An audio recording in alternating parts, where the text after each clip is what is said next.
Ses habitants encore confinés, Claire Loupiac et ses filles ont accepté de nous recevoir. La veille, elles ont enterré leur mari et père, Éric. Il était médecin urgentiste. Il est décédé du coronavirus le 23 avril. Elles ont décidé de porter plainte contre l'État et contre la direction de l'hôpital de Lons-le-Saunier.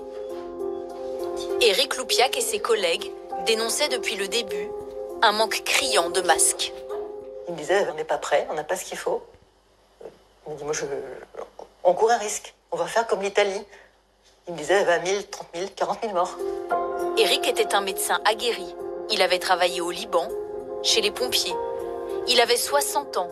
Pourtant, ce matin du 6 mars, en allant prendre sa garde, il est inquiet.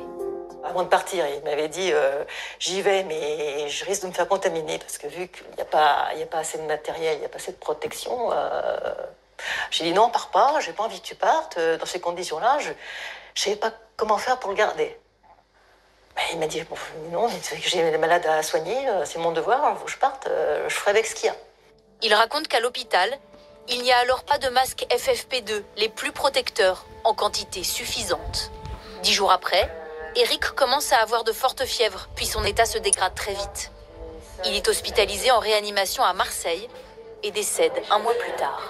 Il a imputé à quoi son décès? Au manque de protection. Et aux protections pas adaptées à la situation.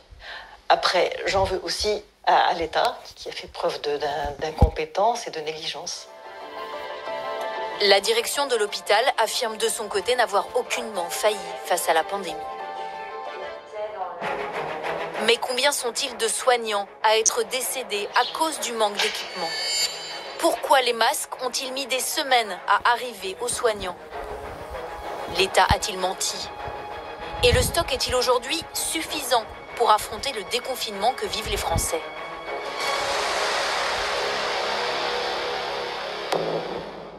Début janvier, la France s'apprête à affronter l'épidémie du coronavirus avec un handicap gigantesque. Les masques manquent, les stocks sont pauvres. C'est notamment ici, sur le site militaire de Marolles, que le maigre butin est stocké par l'État. Le 28 janvier, au début de l'épidémie, dans ce hangar secret ultra sécurisé, il n'y a aucun masque FFP2.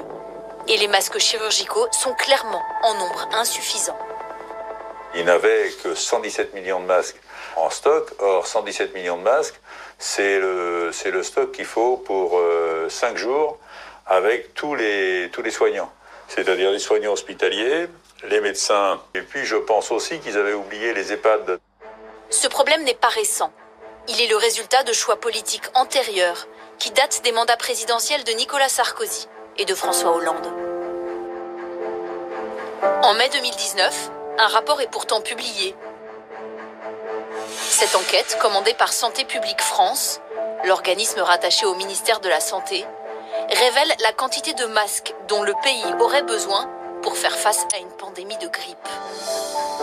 En cas de pandémie, le besoin en masques est d'une boîte de 50 masques par foyer, à raison de 20 millions de boîtes en cas d'atteinte de 30% de la population. Jean-Paul Stahl, professeur de maladies infectieuses, pilote cette enquête.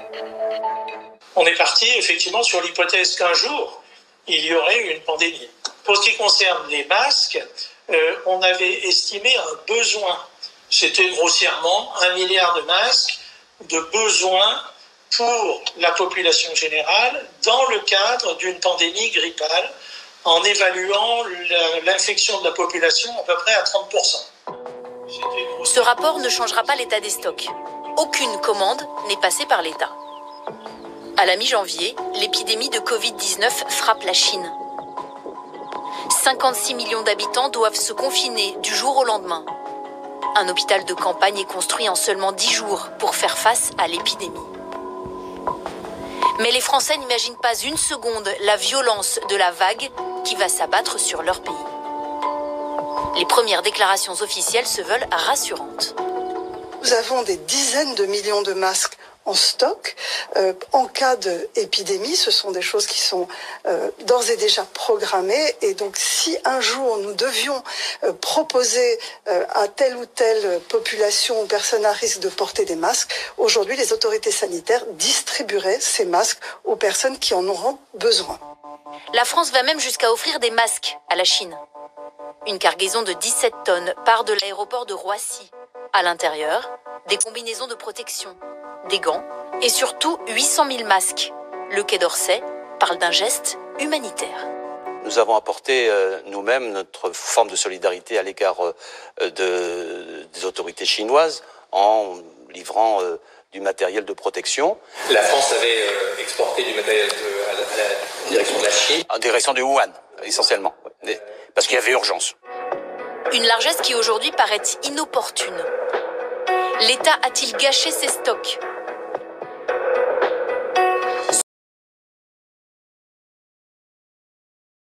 Selon des révélations du journal Le Monde que nous avons pu confirmer, au cours du premier trimestre, les autorités sanitaires ont fait détruire entre 1 million et 1,5 million de masques, dont la date de péremption fait aujourd'hui débat.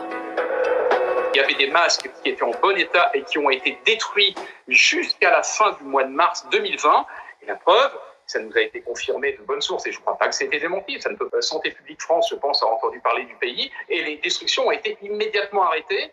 Les stocks qui étaient en phase de destruction ont été récupérés, ont été réexaminés. Le ministre de la Santé, Olivier Véran, répond devant l'Assemblée nationale. Vous savez quels masques on a détruits? Des masques moisis, inutilisables, dont les critères de filtration et de respirabilité font que vous ne les donneriez même pas à votre lapin nain. Je veux dire, c'est pas possible. Ce sont des masques totalement hors d'usage que nous avons été amenés à détruire. Ce sont des masques qui dataient du début des années 2000, sans date de péremption, sachant qu'ils traînaient au fond d'un hangar prêt à être détruits parce que c'est des masques dont la destruction a été prononcée en 2018 après que des études minutieuses faites par 4 agences aient montré que ces masques étaient absolument hors d'usage. Ils étaient censés être détruits déjà. Le gouvernement reconnaîtra avoir tout de même sauvé de la destruction 85 millions de masques périmés jugés encore utilisables. Mais quand est-ce que l'État a-t-il réellement pris la mesure du choc sanitaire ? Fin février, l'épidémie ravage l'Italie. Le virus se rapproche de la France de manière inquiétante. Le ministère de la Santé a passé commande de 230 millions de masques, mais ils arrivent au compte-gouttes. Le gouvernement s'affole. Emmanuel Macron prend alors une décision radicale.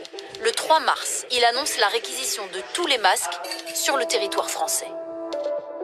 Nous réquisitionnons tous les stocks et la production de masques de protection. Nous les distribuerons aux professionnels de santé et aux Français atteints par le coronavirus. Les grossistes, comme ici à Marseille, commencent à recevoir des livraisons dans leurs entrepôts. C'est un stock de l'État, gratuit, mis à disposition des officines pour les professionnels de santé uniquement, qui eux, dans un deuxième temps, seront à même de les fournir à leurs patients, au cas par cas, s'il y a un besoin de protection. Pourtant, cette réquisition va avoir un effet pervers. Certaines entreprises arrêtent du jour au lendemain d'importer des masques en France. Elles ne veulent pas prendre de risques financiers. Édouard Blin, le directeur général de ProLaser, est très implanté en Chine. Début mars, il raconte être déjà prêt à importer 500 000 masques par jour, mais au départ, il ne le fait pas. Le risque qu'on avait, c'était en important des masques en France, ces masques étaient automatiquement saisis. On ne connaissait pas, en tout cas l'entreprise ProLaser n'avait pas la connaissance des conditions financières de cette saisie. Parce qu'on avait forcément, nous, acheté les produits préalablement en Chine, payer les produits, payer le transport, et on était, en tout cas, on n'avait pas la connaissance de savoir de quelle façon on aurait pu être donc dédommagé en cas de saisie de nos produits. Édouard Blin a depuis importé entre 30 et 35 millions de masques pour des collectivités locales. Car le 21 mars, l'État a fini par assouplir le décret et a donné en off la garantie aux importateurs que leurs commandes ne seront pas saisies. Mais la France a perdu du temps. La pénurie éclate au grand jour. Les médecins, les infirmières hurlent au scandale. Tous souffrent d'un manque terrible de masques. Un masque comme ça est valable 3 heures. Je suis obligée de faire ma nuit avec. Je porte un masque chirurgical périmer des boîtes Bachelot 2010, car je n'en ai toujours pas de disponibles. Depuis le début de tout ça, de toute façon, qu'on nous dit que les pharmacies vont livrer les masques au personnel libéraux. Moi, ce masque-là, c'est parce que j'ai acheté une boîte cet hiver parce que j'avais un rhume et que je voulais pas contaminer mes patients. Je suis à la fin, j'en ai bientôt plus. Moi, j'ai pris le système D et j'ai aménagé ce masque de plongée. C'est absolument le seul moyen de soigner les gens sans s'intoxiquer. L'État, conscient de la catastrophe annoncée, va créer une cellule commando. Elle est activée le 4 mars sous la houlette du ministère de la Santé. C'est un petit groupe secret de 15 personnes, des agences de santé et même des militaires du secrétariat général de la Défense et de la Sécurité nationale. À leur tête, depuis fin mars, il y a cet homme, Bernard Chassac, un haut gradé reconverti dans le business, rodé aux situations complexes. C'est qu'il y a plusieurs importateurs ou hommes d'affaires qui spontanément ont proposé leur aide à l'État, ont contacté cette fameuse cellule masque, qui étaient des gens sérieux, qui ont fait des offres d'importation de plusieurs millions, voire plusieurs dizaines de millions de masques, et ces gens-là ont été ignorés. C'est-à-dire que pour des raisons qu'on a du mal à comprendre, ces gens, on leur a dit non. Nous avons rencontré en Chine l'un de ces importateurs providentiels. Il s'appelle Vincent Moreau. Avant le coronavirus, il importait des vins français. Mais comme son activité est à l'arrêt, il s'est reconverti dans l'exportation de masques chinois. Qu'est-ce qu'on a aujourd'hui? Début mars, il contacte la cellule de crise du gouvernement, mais ne suscite alors aucun intérêt. L'interlocuteur qu'on a eu semblait assez dépassé, c'est-à-dire qu'il posait beaucoup de questions sur la logistique, sur le transport, sur les conditions de financement. Donc je pense que côté scientifique, je ne sais pas si le gouvernement est bien entouré, mais au niveau achat, c'était quand même très très confus. Même si la France ne s'intéresse pas à ces produits, Vincent Moreau affirme livrer des millions de masques à travers le monde. Il doit sans cesse rencontrer de nouveaux fournisseurs. Hey Z, you good? Salut, comment ça va? Oui, ça va bien, et toi? Zirizlan est sri-lankais. Il est le directeur de l'exportation d'une usine de fabrication de masques. Je dirais qu'en ce moment, il y a une guerre des masques. Une bataille, pas seulement en Chine, mais dans le monde entier. 80% de la production mondiale de masques provient de la Chine. D'usines, comme celle de Chengdu. L'accès est strictement contrôlé. À l'intérieur, il faut enfiler un équipement de protection complet pour éviter toute contamination. Donc on met des petites protections pour les chaussures. Ici, les employés travaillent 7 jours sur 7 et 24 heures sur 24. En guise de coffre-fort, cette pièce où les masques sont entreposés, mais ne restent jamais très longtemps. Ça, c'est pour l'Espagne. Et ça, là-bas, pour la Belgique. Jusqu'à maintenant, on n'a pas reçu de commande venant de France. Je ne sais pas pourquoi. Mais j'ai hâte de pouvoir collaborer avec Monsieur Vincent. Que s'est-il passé en France? 3 semaines après la création de la cellule masque début mars, seulement 40 millions de protections sont commandées. Pourquoi beaucoup de propositions commerciales ont été ignorées? Quelles ont été les difficultés rencontrées avec les Chinois? Pour cet importateur, la cellule n'avait tout simplement pas le savoir-faire. Je pense que ce qui peut être à un moment difficile pour l'État français, c'est d'avoir une structure sur place, comme la nôtre. L'État français n'a, à mon avis, pas ce type d'organisation aujourd'hui, puisque notre force repose sur cette structure qu'on a sur place et ces relations qu'on a depuis 10 ans.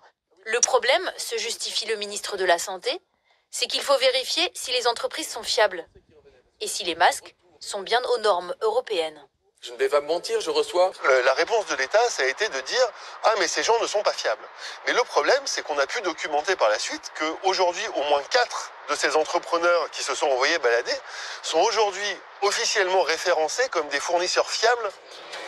Outre cette polémique sur l'approvisionnement en masques, des voix s'élèvent aujourd'hui pour dénoncer des choix politiques dangereux. Les autorités françaises ont-elles diffusé de mauvais conseils sanitaires pour cacher la pénurie? Jusqu'au début du mois d'avril, le discours officiel incite à ne surtout pas porter de masque. Les autorités sanitaires considèrent qu'il n'y a pas lieu de porter en continu et en population générale un masque de protection. J'insiste, l'usage du masque en population générale n'est pas recommandé et n'est pas utile.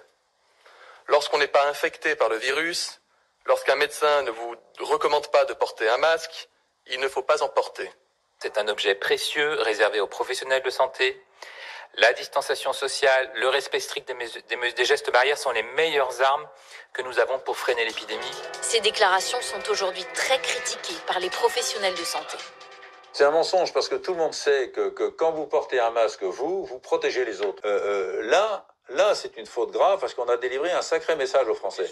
Pour ces médecins, l'État savait parfaitement que les masques étaient utiles. Il aurait adapté son discours en fonction des stocks. Le gouvernement n'a pas osé afficher le besoin des masques et l'absence de masques en même temps.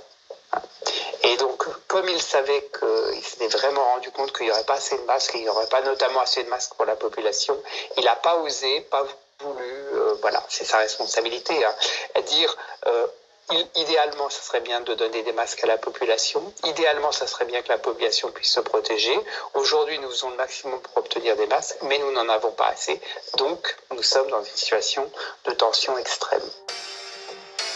Après 1 mois et demi d'épidémie, début avril, les conseils sanitaires vont changer.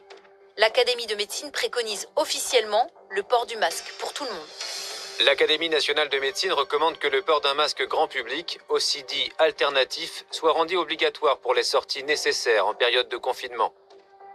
Alors le président de la République va même faire du masque pour tous, l'élément central d'un déconfinement réussi. L'État, à partir du 11 mai, en lien avec les maires, devra permettre à chaque Français de se procurer un masque grand public. Ce sera possible grâce à nos importations et grâce à la formidable mobilisation d'entrepreneurs et de salariés. Aujourd'hui, l'État se défend d'avoir fait la girouette. Il se retranche derrière les avis des scientifiques qui auraient, d'après lui, évolué. Mais les masques restent une denrée rare. Il faut, dès mi-avril, en prévoir à grande échelle pour toute la population. Pour cela, une autre cellule a été créée au ministère des Finances. C'est Agnès Pannier-Runacher qui pilote cette mission. Pour fournir des masques aux Français, elle dispose d'un réseau de plus de 200 importateurs ou centrales d'achat de grandes enseignes de supermarchés. Moi, je suis chargée au sein du gouvernement pour faire en sorte que les entreprises, l'administration, les écoles équipent en masques leurs salariés et les élèves. Depuis lundi, les Français se déconfinent chaque jour un peu plus. Les familles ressortent. Certains ont repris le chemin du travail. Le ministère de la Santé assure que 2 milliards de masques seront livrés dans les 3 prochains mois. Mais ce sera peut-être après la bataille.